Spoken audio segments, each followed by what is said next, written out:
करना है, truth table के बारे में स्टडी करना है, तो मैं ट्रूथ टेबल यहाँ पे बताऊंगा आपको कैसे करना है, ठीक है। सो देखो यहाँ पे हाँ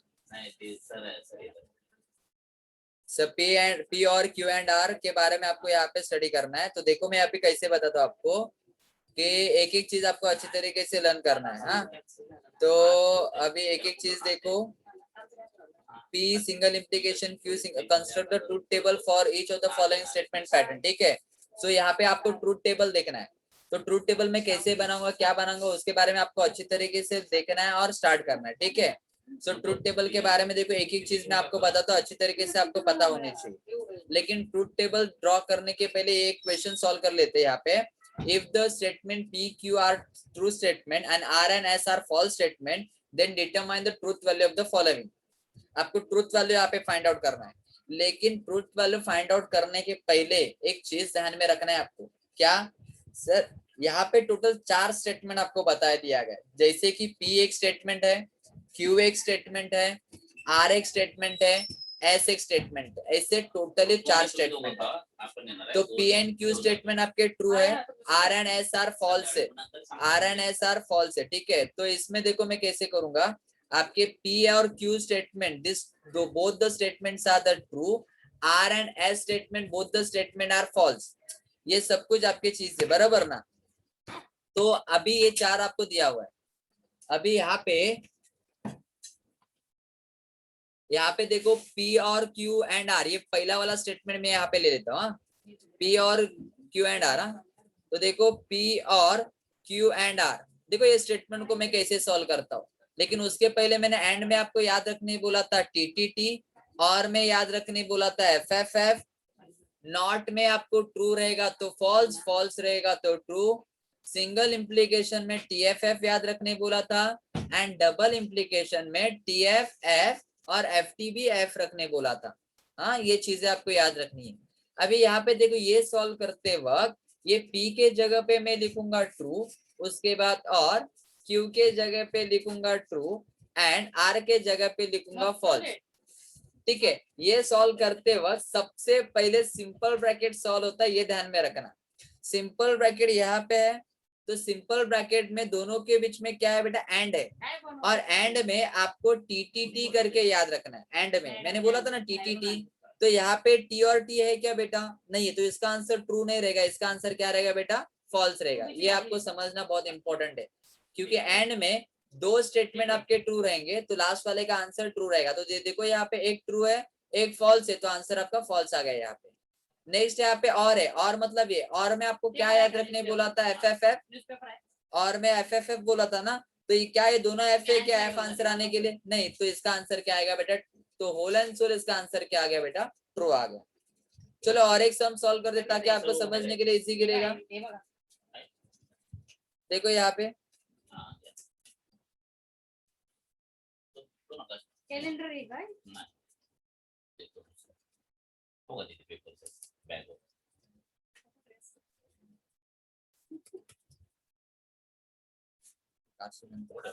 एक टेबल नहीं पड़ा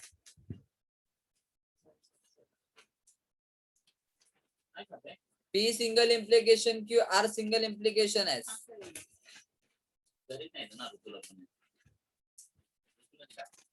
P सिंगल इम्प्लीकेशन Q था और R सिंगल इम्प्लीकेशन S था, और दोनों के बीच में क्या है बेटा, और है, दोनों के बीच में क्या और है। तो देखो यहाँ पे P को यहाँ पे क्या है आपको लिखना है, ट्रू लिखना है, Q को भी ट्रू लिखना है, और R को F लिखना है, और S को भी F लिखना है। देखो मैंने क्या किया, आपको जो ऑलरेडी बता दिया था, P and Q are the true, R and S are the false, तो उसको मैंने एज इट इज लिख के लिया हुआ है। अभी आपकी प्रॉपर्टी क्या बोलती है, देखो सबसे पहला वाला प्रॉपर्टी है सिंगल इम्प्लीकेशन का। सिंगल इम्प्लीकेशन में देखो अगर TF रहेगा तो ये F, देखो यहाँ पे TF है क्या, ये T है लेकिन ये F नहीं है, तो इसका आंसर F नहीं रहेगा, तो इसका आंसर क्या होगा बेटा, ट्रू रहेगा।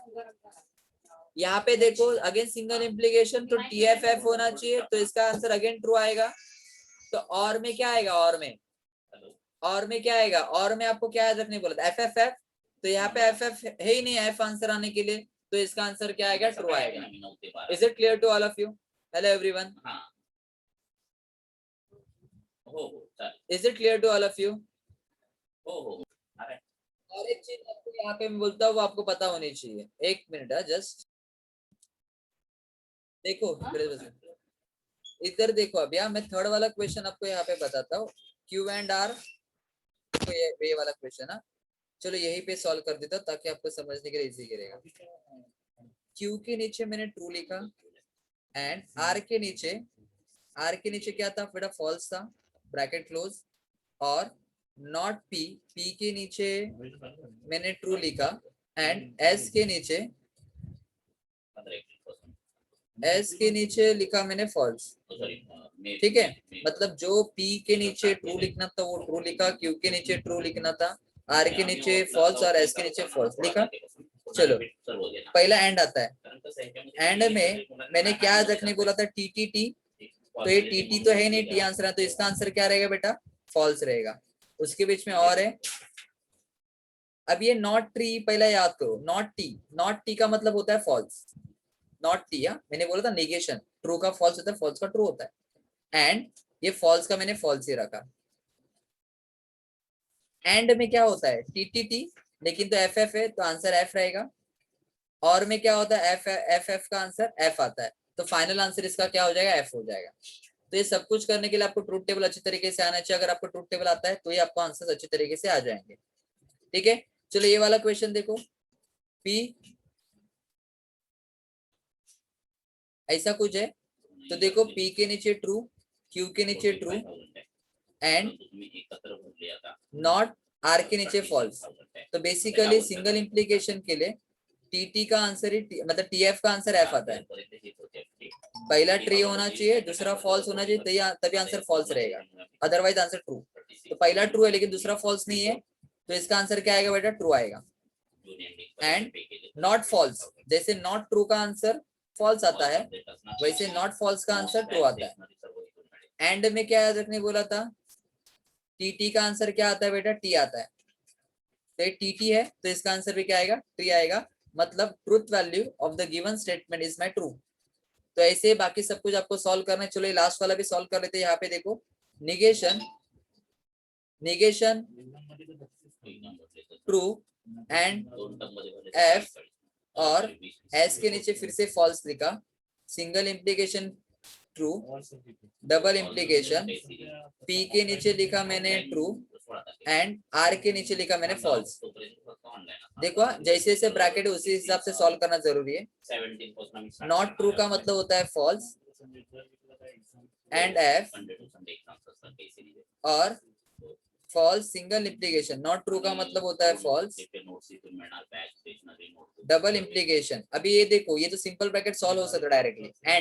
एंड के लिए मैंने क्या याद रखने बोला था, टी, अदरवाइज आंसर फॉल्स। तो टी तो है नहीं, तो आंसर यहाँ पे क्या लिखूंगा, फॉल्स।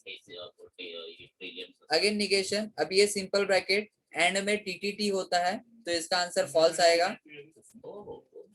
सिंगल इंप्लीकेशन में मैंने बोला था पहला वाला ट्रू दूसरा वाला फॉल्स, तो ही आंसर फॉल्स। तो पहला वाला ट्रू दूसरा वाला फॉल्स है ही नहीं, तो आंसर फॉल्स तो आएगा नहीं, तो इसका आंसर क्या रहेगा बेटा, ट्रू रहेगा।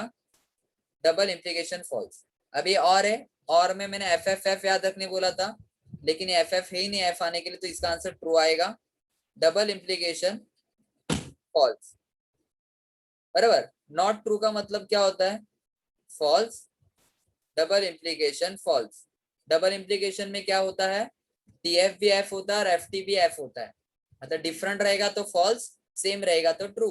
तो यहाँ पे सेम है तो सेम का आंसर क्या आएगा, true. So truth value of this last statement is my true. Is that clear to all of, hello everyone, is that clear to all of you?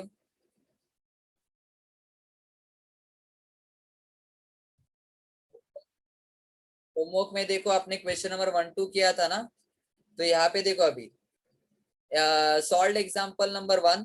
देखो मैं बता रहा हूँ, पेज नंबर ये कौन सा है,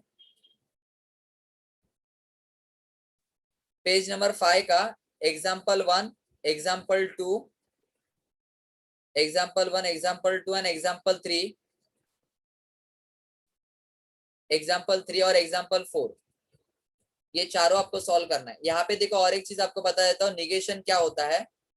निगेशन मतलब क्या है, आपको अगर नॉट रहेगा तो नॉट निकाल देना है, अगर नॉट नहीं रहेगा तो नॉट देना है। इसका मतलब क्या है सर, प्राइस इंक्रीजेस, इसको निगेशन लगा, उल्टा करो तो प्राइस डिक्रीजेस बोल सकता हूँ, प्राइस डिक्रीजेस भी बोल सकता हूँ, और प्राइस डज नॉट इंक्रीजेस, मतलब यहाँ पे निगेशन मैंने लगाया, निगेशन लगाना मतलब नॉट लगाना, तो प्राइस इंक्रीजेस रहेगा तो price does not increases. Zero factorial not equal to 1, तो यहाँ पे उल्टा करूंगा तो जीरो फैक्टोरियल इक्वल टू 1 हो जाएगा, उल्टा निगेशन लगाना है। 5+4 इक्वल टू 9 है, तो 5+4 not equal to 9।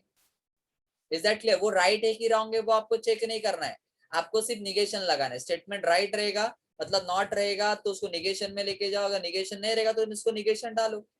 Is that clear to all of you? तो एग्जांपल नंबर 1 to 4 आपको पूरा सॉल्व करना है, और एक्सरसाइज 1.1 का जितना भी आपने किया रहेगा उससे आगे भी आपको कंटिन्यू करना है। 1 2 3 4 एंड 5 इसमें भी आपको निगेशन लगाना है। सबसे पहला देखो, तिरुपति इज एन आंध्र प्रदेश, तो आप बोल सकते हो कि Tirupati is not in Andhra Pradesh. Second वाला, 3 is not a root of the equation this one, तो 3 इज अ रूट ऑफ, ये नॉट निकाल दो और बाकी स्टेटमेंट आप एज इट इज लिख दो, तो 3 is the root of the quadratic equation. Root 2 is a rational number, इसके पास नॉट नहीं तो उसको नॉट दो, root 2 is not a rational number, ठीक है, नॉट डालो। Polygon ABCD is a pentagon, so polygon ABCD is not a pentagon. हाँ, 7+3 इज ग्रेटर देन 5, तो यहाँ पे मैं बोल सकता हूँ कि इसका निगेशन आप कैसे लिखोगे, इसका निगेशन 7+3 ये ग्रेटर देन 5, तो लेस देन इक्वल टू 5 भी बोल सकते हो आप, है ना, less than equal to 5 negation के लिए, निगेशन मतलब उल्टा करना है। क्लियर है? आई होप सो सबको अच्छी तरीके से पता चला रहेगा। तो solve example question number 1 to 4 and exercise 1.1 question number 1 to 5 आपको पूरा सॉल्व करके ग्रुप में सेंड करना है। Is that clear to all of you? Hello everyone, is that clear? Okay चलो, सो आज का लेक्चर इधर ही वाइंड अप कर देता हूँ। Thank you and bye bye to all of you.